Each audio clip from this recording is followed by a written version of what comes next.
Bendita a fé dos nossos pais, inspira nossos ideais.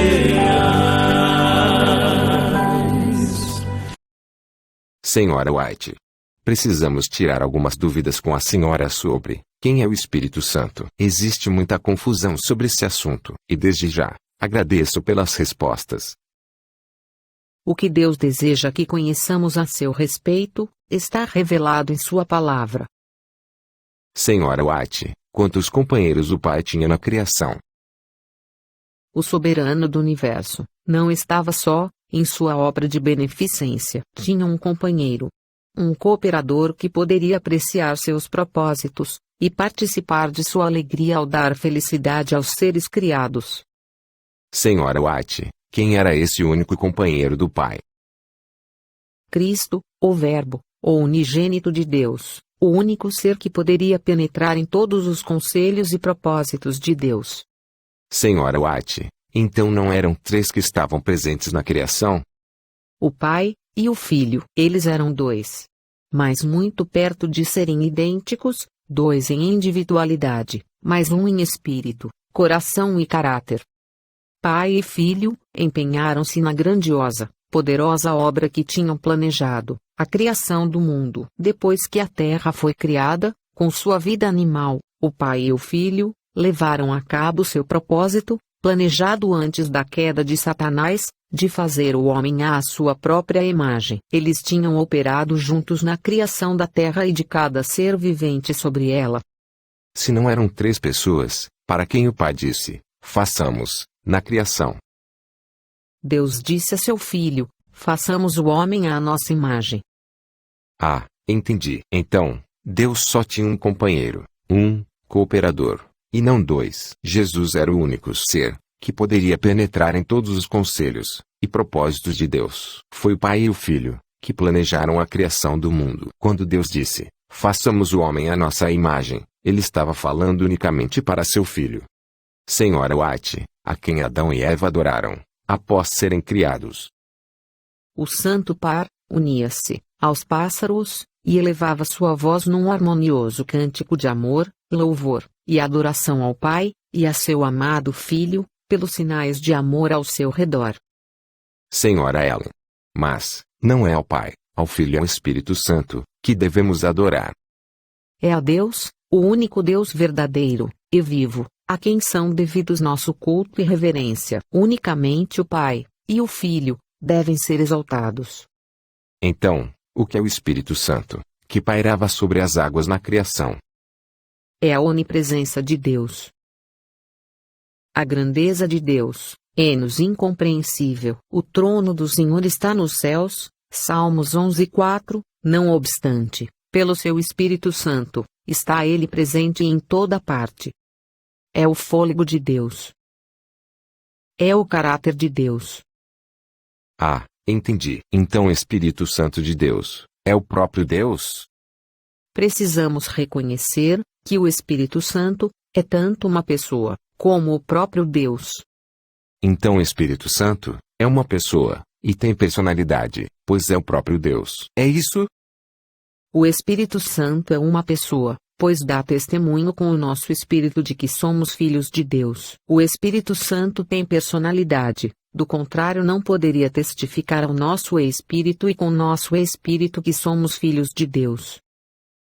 Que é o Espírito que Cristo prometeu enviar. O Espírito Divino que o Redentor do mundo prometeu enviar, é a presença e poder de Deus. Então Jesus é o Espírito Santo, porque ele é Espírito também. O Espírito Santo é Jesus Cristo. Esse poder que o Pai deu a Jesus foi o Espírito Santo. O Pai deu ao Filho seu Espírito sem medida. Quem é então o outro Consolador que Jesus prometeu enviar em João 14, versos 16 e 17? O Consolador de João capítulo 14, versos 16 e 17, é a onipresença do Espírito de Cristo, chamado Consolador. O Espírito Santo é o Espírito de Cristo. O Espírito Santo é o próprio Jesus, despido da personalidade humana. Então é o próprio Jesus, de forma espiritual? É a presença invisível de Cristo. Jesus estava buscando impressionar, nos discípulos, o pensamento, de que dando o seu Espírito Santo, estava dando a eles a glória que o Pai lhe deu, para que ele, e seu povo sejam um, em Deus. Como é esse trabalho de Jesus, se ele agora tem a forma humana também? Enquanto Cristo, ministra no santuário em cima, continua a ser, por meio de seu Espírito, o ministro da Igreja na terra. Então na sua forma humana, ele está agora intercedendo por nós, no santuário celestial, e de forma espiritual, trabalhando em nossos corações? O Espírito Santo é a presença pessoal de Cristo, no crente. A influência do Espírito Santo é a vida de Cristo na alma. Pelo Espírito do Pai, e do Filho, virá fazer sua morada com você.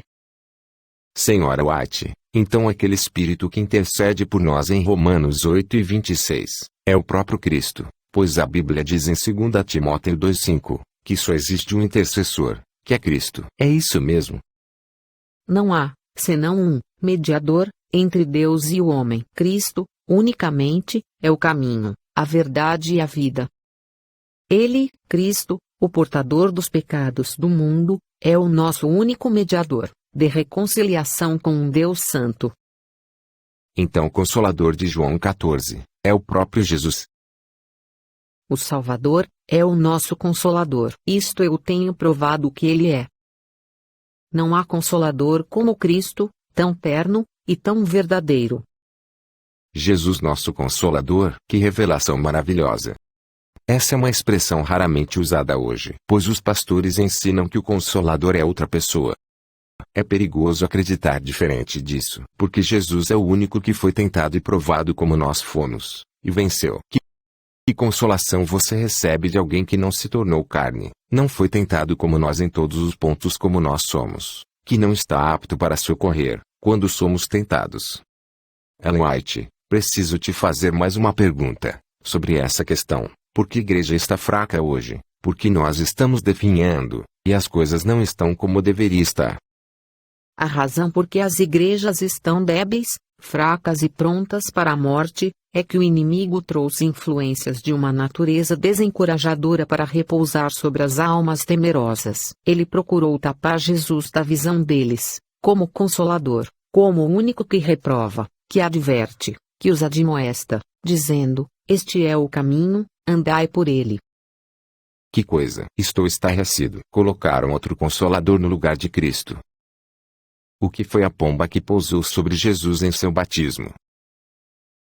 Depois de Cristo ser batizado, curvou-se nas margens do Jordão, e nunca dantes ouvira o céu, tal oração, como a que saiu de seus lábios divinos. A glória de Deus, em forma de uma pomba de ouro polido, pousou por sobre ele e, da infinita glória, foram ouvidas estas palavras: este é o meu Filho amado, em quem me comprazo. Que coisa! Então não foi um terceiro Deus, que pousou sobre Jesus, mas sua glória. Diretamente do trono, são enviados os raios de sua glória. Abrem-se os céus, e sobre a cabeça do Salvador, desce a forma de uma pomba, da mais pura luz, fiel emblema dele, o manso e humilde. Se o Espírito Santo é o próprio Cristo, de forma espiritual, então quem são o trio celestial, que você fala, não são três deuses? O povo de Deus tem um só Deus, e um Salvador, e um só Espírito. O Espírito de Cristo é o de trazer a unidade em suas fileiras. Senhora White, quantos tronos existem no céu, e quem estão assentados nesses tronos? Vi um trono, e assentados nele estavam o Pai e o Filho. Contemplei o semblante de Jesus e admirei sua adorável pessoa. Não pude contemplar a pessoa do Pai, pois uma nuvem de gloriosa luz o cobria. Perguntei a Jesus se seu Pai tinha uma forma como ele. Ele disse que tinha, mas eu não poderia contemplá-lo, pois disse que, se uma vez contemplares a glória de sua pessoa, deixarás de existir. João 20:22 diz que Jesus assoprou sobre os discípulos o Espírito Santo. O que é esse assoprar o Espírito Santo? Cristo lhes dá o alento de seu próprio espírito, a vida de sua própria vida. A comunicação do Espírito é a transmissão da vida de Cristo. Que visão a senhora teve do Senhor Jesus assoprando seu Espírito Santo sobre seu povo hoje? E o que é esse sopro? Os que se levantaram com Jesus, enviavam sua fé a Ele no Santíssimo, e oravam: Meu Pai, dá-nos o teu Espírito. Então Jesus assoprava sobre eles o Espírito Santo. Neste sopro, havia luz, poder e muito amor, alegria e paz. Senhora White, essas verdades são estarrecedoras, pois a grande maioria das pessoas hoje acreditam que são três deuses, e que o Espírito Santo é um terceiro Deus, separado do Pai e do Filho. A senhora crê que todo mundo instruído está errado, e apenas uma pequena minoria está correta. Respondo: nunca se achou a verdade entre a maioria, foi sempre encontrada entre a minoria. Uma perguntinha curiosa: Deus parou a sua obra de criação, ou continua criando? Deus terminou seu trabalho criativo, mas ainda exerce seu poder para preservar os objetos de sua criação. Sim, senhora White, entendi. Ele faz isso através de seu poder, e preserva tudo, através do seu Espírito Santo. Senhora Ellen White, eu confesso que fiquei empolgado com as suas respostas. Tenha paciência comigo. Poderíamos continuar essa entrevista depois. A senhora me responderia novamente. Respondo, segundo a verdade. Obrigado. Que o Senhor te abençoe. Grupo Adventista de Cotia, levando a verdade até você.